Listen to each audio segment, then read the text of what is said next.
At ngayon, sa pagpapatuloy ng ating kwentuhan dito pa rin sa FPJ's Batang Quiapo, sumugod na nga itong si Tinding sa kanilang bahay sa Quiapo matapos nitong malaman mismo kay Roda ang tungkol sa pagtira umano ng kabit ni Rigor na si Lena sa kanilang bahay. Sumunod naman si Catherine sa kanya sa may looban at sinabihan ng kanyang mga security na wag daw itong sasabihin sa kanyang lola Doña Bettina.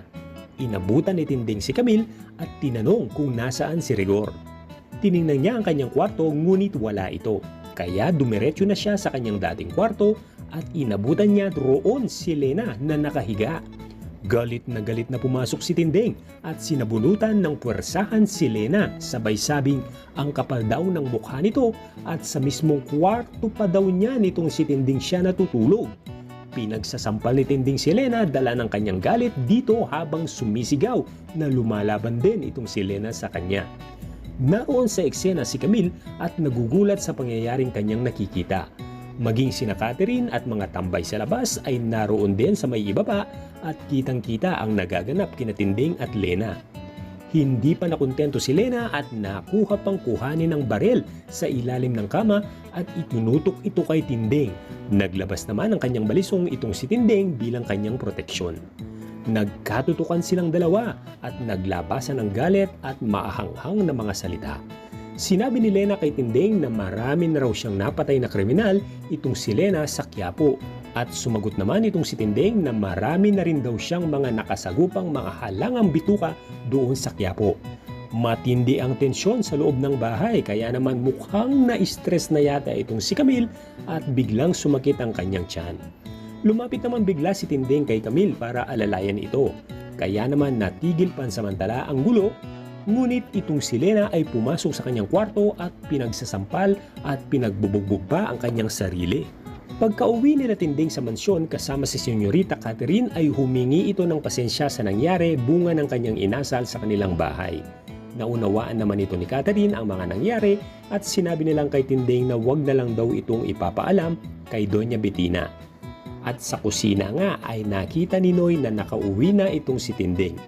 Tinanong ni Noy kung ano daw ba ang balita sa pagbisita ni Tinding sa Quiapo. Sinabi ni Tinding na nakita at inabutan niya si Lena sa bahay at kinaladkad niya tsaka sinaktan at tinutukan pa ng balisong itong si Lena. Sumang-ayon naman si Noy sa ginawa nitong si Tinding. Samantala sa bahay naman sa Quiapo ay napansin na ng mga tambay sa labas na paparating na si Mang Rigor. Nagtaka pa nga itong si Rigor sa kanila at tinatanong dahil para bagang may gusto silang sabihin dito kay Rigor. Hanggang sa dumating na nga itong si David at naputol ang pag-uusap nila. At sabay na silang mag-amang pumanhik papasok ng kanilang bahay. Nagulat naman itong si Camille pagkadating nila Rigor at David. Nagtaka naman itong si David bakit tulala si Camille kaya't sinabihan siya ni David na isikasuhin niya daw silang dalawa ng tatay niya. Pero bigla na lang lumabas si Lena sa kwarto at tumakbong umiiyak papunta kay Rigor. Isinumbong niya kaagad ang nangyari na sinugod at sinaktan daw siya ni Tinding. Dumami ang mga sugat at pasa ni Lena sa mukha at katawan at sinabing kagagawan daw itong lahat ni Tinding.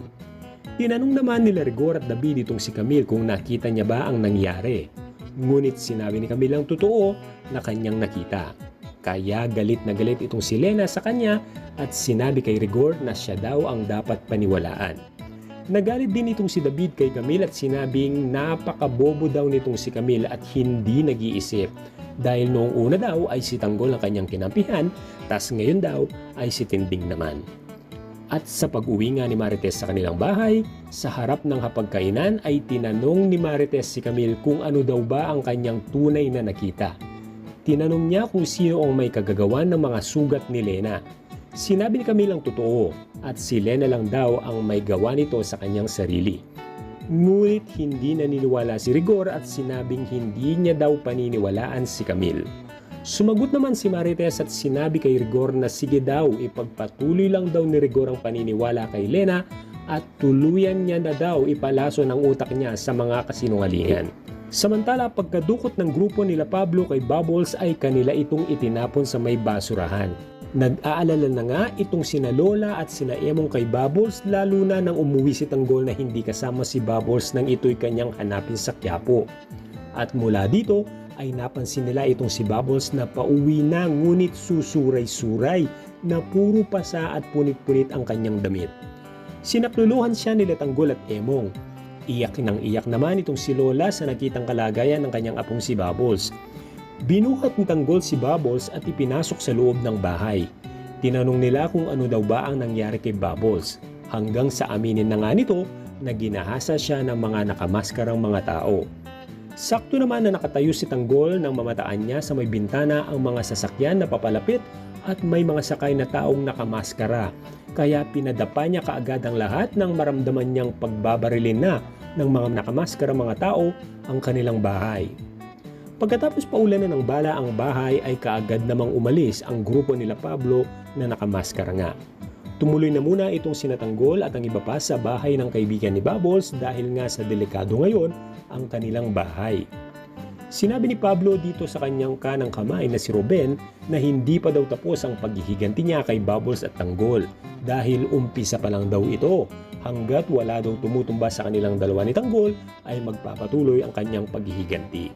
Kaya naman ang tanongin ni Don Facundo ang ginawa ng kanyang apong si Pablo ay naging proud pa ito sa kanya dahil naipatikim niya lang daw kung gaano kalakas at kalupit ang pamilya Caballero kapag binangga. Sa ibang banda, kinumusta ni Doña Bettina ang lakad ni Catherine lalo na ang pagkikita nila ni Jesus o David. Pero hindi kumbinsido itong si Doña sa paliwanag ng apo kung kaya't hiningi niya ang cellphone ni Catherine para usisahin.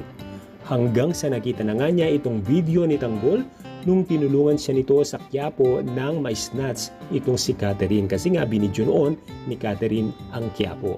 Nagulat si Doña Bettina at nakilala ang lugar kung kaya't napatanong siya kay Catherine na bakit daw siya pumunta sa Quiapo itong si Catherine.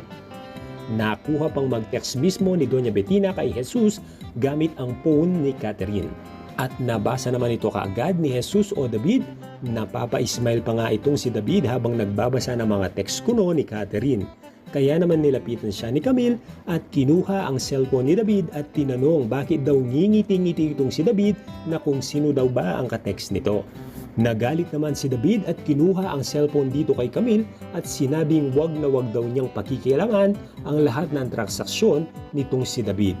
At pagalit pang sinabi dito sa kawawang kay Camille na wala daw siyang karapatan dahil hindi naman niya daw ito asawa at disgrasyada lang. Samantala, naalala naman ni Doña Bettina na humihingi pala ng permiso itong si Tinding noon na mag-day off sana para bisitahin ang pamilya niya sa Quiapo. Ngunit hindi niya ito pinayagan.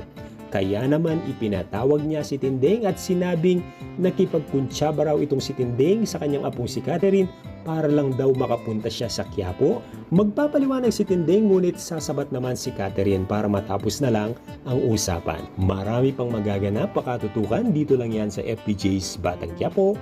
Like and subscribe. Maraming salamat ulit.